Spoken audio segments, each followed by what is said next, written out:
Signalis is one of those games that hooked me in with its art style, among other things. But then I played the game and was like, what the heck is happening? The only recommendation I had was that it's one of the greatest survival horror games out there. And as someone who is terrified of horror games, but is pushing myself to play more of the atmospheric ones, man. So it starts off with some of the coolest menu UI ever. Also,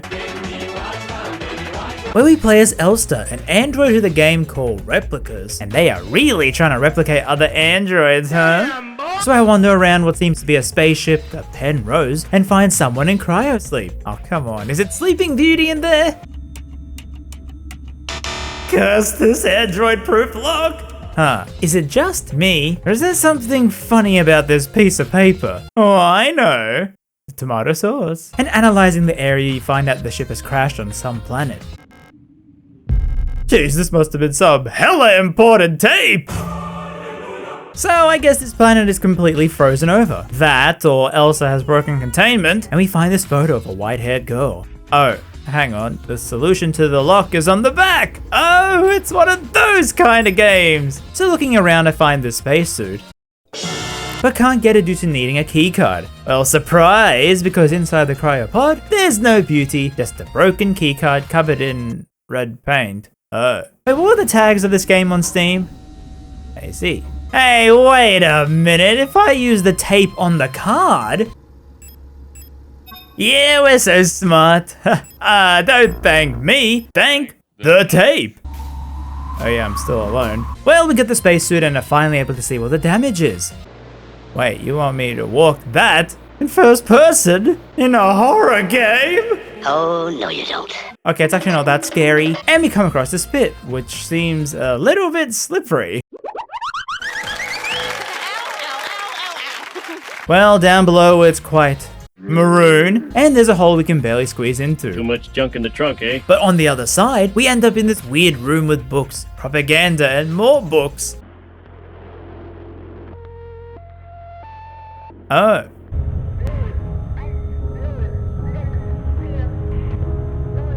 This is fine. So after a little smiling practice, Elster wakes up in this facility with only the photograph in our inventory. Hey, wasn't your hair white? Maybe she has one of those fancy RGB hairstyles from the future. Wow, this place is a mess. Broken toilets, bugs everywhere, no soap, and the cameras won't stop watching me. Damn, girl, you thick as oatmeal.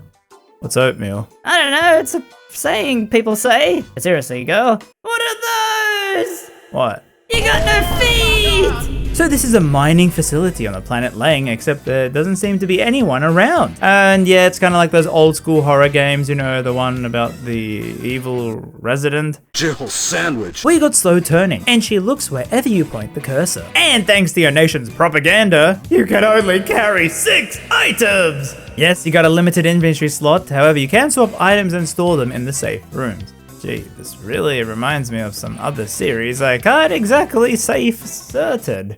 And to save... Do you not want me to save? Oh, a body. It's gonna get up, isn't it?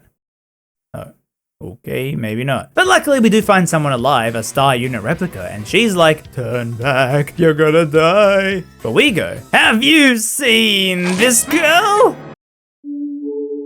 He didn't have to die on me. Well, in this room we find that the government here are banning words like fuck and Fortnite. But then see... Oh, baby! Wait, does that mean the zombies will now spawn because we have a weapon?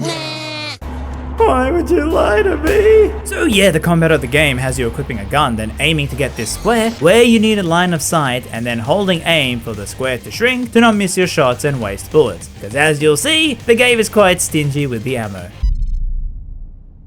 Hey, how you doing? Jeez, people here are so unfriendly. Well, going through the area, it usually boils down to you find a key to open a room, to get more items to unlock more things in faraway rooms, all the while managing 6 inventory slots. Keep in mind, ammo takes up a slot. Hey wait, since there's no guards here, can't we just break the rules and carry more? What was that? Never mind, I'll be good. Oh yeah, make sure you're constantly saving since the game doesn't have an autosave. Okay. So Elster finds a hole. Okay, throw in the hole. And ends up in the workers' quarters, as her home nation called Yusan sends androids to mine here. But recently, a lot of them have been feeling sick. Was that what you're calling it? Yeah, kick him while they're down, kick him! Well, it looks like there's a lot of bodies here. I'm strong. They won't get up. So we find the elevator, but need an ID card, and thus begins a big portion of gameplay where you slowly open the map up here, unlocking shortcuts and so much backtracking. By the way, the map has this really cool CRT aesthetic, which you can look up at any time, and a lot of the rooms have puzzles. Oh, come on, just get the key into the hole! Man, where's the Skyrim lockpicking when you need it? Stop right there, criminal scum! And now we unlock the Stun Baton item, which takes up another slot in your inventory, but is assigned to a different action button to stun enemies. Oh man, I told you they were gonna get up. Wait, how many bullets do I have left? Oh, come on, Elster. You can't say that about mac and cheese. So wandering around lost as all else, I found another thing that was scary. The zombie android you shot can get back up. Wait. How much ammo do I have now? So yeah, the infected androids turn into these slow nightmares where you take damage just by touching them. And if you don't use that stubby foot, the androids will get back up. But after a while of wandering the area, there is a chance that those same androids can get back up. And I checked. Yes, a single android can keep getting up numerous times. They say it's due to the fungus infection that keeps bringing them back. So you know what I say to that? You can get these players to burn up the bodies. However, a theme with this game, you barely get any. So it becomes a strategy where you have to think, okay, I don't like this zombie in particular. You burn now. And don't think you just find zombies here. You can also see Yusan's interrogating methods on dissidents. Huh, you know, Yusan doesn't seem too great. I mean, come on, radio use, really? Speaking of, Elster can use a radio, after combining the butterfly key to open this box to get a plate of eternity, which then whisks us away to... Well, this is definitely not Brazil. And at this ice station, she finds an ear implant that androids use for the radio, which sends her back. Now somehow you have a radio module, which you can tune to some frequencies to answer puzzles. Well, it's mostly just random noise like this. So turn on the radio. Would you like it? And you use it on some enemies, because if hot murder chefs ain't your thing, you also got Shield, Big Girl, that meme dog nose thing. Girl, what are you doing under the floor? Under the floorboard! Or these Dreamy Neutron Brain ones, you have to tune into that frequency to find the real one and blast him. To think, his brain was so smart, and yet his one weakness, gone. So we eventually find a card to get to the 3rd floor, where you get even more puzzles. You know, maybe we should have kept Jimbo alive because, man, I don't get this. However, it's not too bad, or you'll have puzzles like this where you got numbers matching to letters with one missing, and I just guessed the missing one. Now all these texts and posters help explain the lore of the world, like how alongside mass-produced android replicas, you have Gestalts, who are the humans? And you learn how Yusan is very strict with the workers, not giving them the best conditions due to being androids. And then you also learn things to help you with the puzzles like, okay, there was a spy here, so for safety, reset the safe to default code. And what do you know, the code is the answer. Or with that very famous water balancing puzzle, you can get the solution, if you read. Man, who knew cutting down all those trees would help me in a video game? So we find a videotape and see us on a train. Well, this is interesting. Is that the same white-haired girl from before? Oh. She's gone. Must have caught the express. And then we find all the key cards to open the door and fight the first boss. Wait, can we talk about this? So that's how it's gonna be, huh?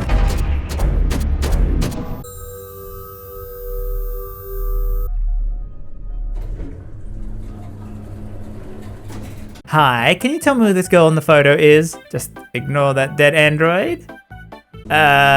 So this is Adler, second in command at the facility, with the top girl being an android named Folk. And he goes, "Oh, forgive this mess, but I had to come down here as soon as I saw it on the security cameras." The shocking thing you did. What? You said you didn't like mac and cheese!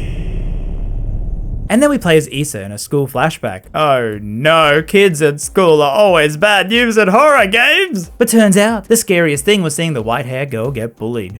The elevator is out of order. Well, who needs an elevator when you got holes?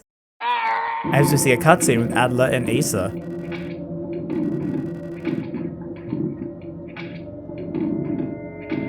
Now they introduce another mechanic. Wait, is it because the lights are not working? Hang on, I can fix that.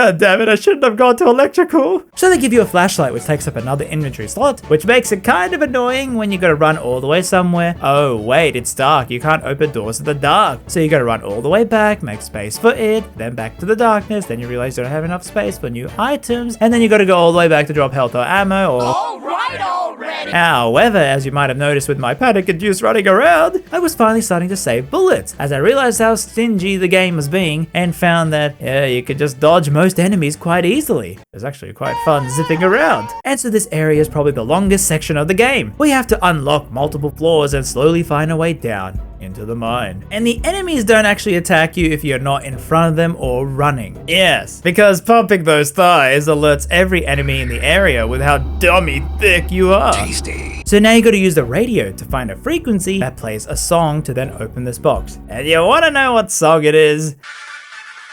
And finally we have the admin key, allowing us to go all the way down into the mine. Huh, this really reminds me of... I can fix that. So yeah, lots of lights here, and barbed wire, what the? As we see some androids just chillaxing. And don't think all the NPCs in the game want to kill you, as there are androids who didn't turn and are just hiding out. Like Colibri, who's just hiding after a panic attack, and Theo. She's great. No, game, let me give her my helper. As we see another cutscene where Issa is fighting off Adler. Yes, she too dislikes the mac and cheese, and so catching up, we follow them down the hole. Wait, first person again? Oh, no you don't. Not again. And so begins a nowhere section where you don't get a map, the enemies are abundant, puzzles galore, and... well, Elster really likes holes, so... And here we actually find Issa, but oh no, a boss! And I can't seem to damage it! Hurry up with that gun! I don't know why that's so funny. Well, she's fine, and lets us use the gun as we descend more into the fleshy nightmare. And after finding the keys, we exit. Hey, wait a second, this is that hole again! As we climb out to find Adler trying to stop us from leaving, saying that the commander of the facility Falk went down into the mine and saw something, but didn't say what it was. And when she returned, they brought back the sickness that is now wrecking the place. And oh my goodness, is that an Evangelion reference? As Elster finds a Penrose but tries to open it and fails. Her arm shattering as she lies there, not completing her promise. The credits rolling. What the hell is this? Well, that sure is an ending, but is it? Really? Because now I'll go into spoilers, since like all horror games, they have multiple endings, so you can skip ahead if you don't want any of that. Because now, after the ending, you get booted to the main title screen and you're meant to do is start again, as you wake up back on the ship, but it seems the same, except more normal? The ship is fine, it's just floating in space, as your job as a replica is to perform maintenance checks. Where Elster finds logs on Ariane, the white-haired guest doll we kept dreaming about. She travels with us on the Penrose as Yusan sent the two of us into space to find new planets to conquer. And it's been over 30,000 loops, i.e. a hecking long time! And in that time, you and Ariane fell in love. Despite Command telling her not to pay attention to the android, but I mean, holy, how can you not pay attention to... As you reunite and dance away the pain. This wakes up Elster with Ariane standing over her going, "Do you remember our promise?" As Elster finally crawls into the ship, where we see that now the cryo bed is, tomato? And you see an Elster unit slumped over before you snap their arm onto your socket. I mean, they ain't using it. As we get another weird first-person sequence before back to the facility. Something feels a little bit different. Shoo flies, get out of here! Concerned about your friends? As you jump into yet another hole for the final puzzle area, the moon base of Rotfort, where the goal is to reach the other side of this hole. Oh no, not another crazy place with zombies! Well, this time, Elster isn't messing about. She's back with a vengeance! So after some long puzzles with more winding rooms, where I almost got stuck because as you progress, these blobs block your shortcuts, so a little advice, do not leave the moon card till last. And eventually you open that hole to go through it, ending up in, hang on, this room again, and touching the book you are able to leave into now the final boss safe room. So I made sure I was stacked up before we fight the final boss Falk, who is you. But not really. Like a part of you. An alternate timeline of sorts. And this boss would have been quite hard if not for, well... But then I realized it didn't do much because what you're meant to do is pick up the spears and touch her. But I had a full inventory, remember? So after reloading, we fight through many different areas, finally stabbing her with the spears. And we climb the steps once more with Adler trying to stop us, but we kill him with a wounded eye, making it back to the ship and finally opening the lock, where we find more lore about how Ariane was kind of magical with powers, and Yusan didn't want to deal with her, so shipped her off in the spaceship with us for her to die out in space alone. But she wasn't alone because she befriended us. However, the ship was breaking down with radiation leaks, turning her hair from brunette to white, slowly killing her with poisoning. The only chance to save her was to put her in cryo sleep. Well, now we open it and Ariane does not remember us. Oh man, we did all of this for you! As Elster dies next to her with the game finally ending.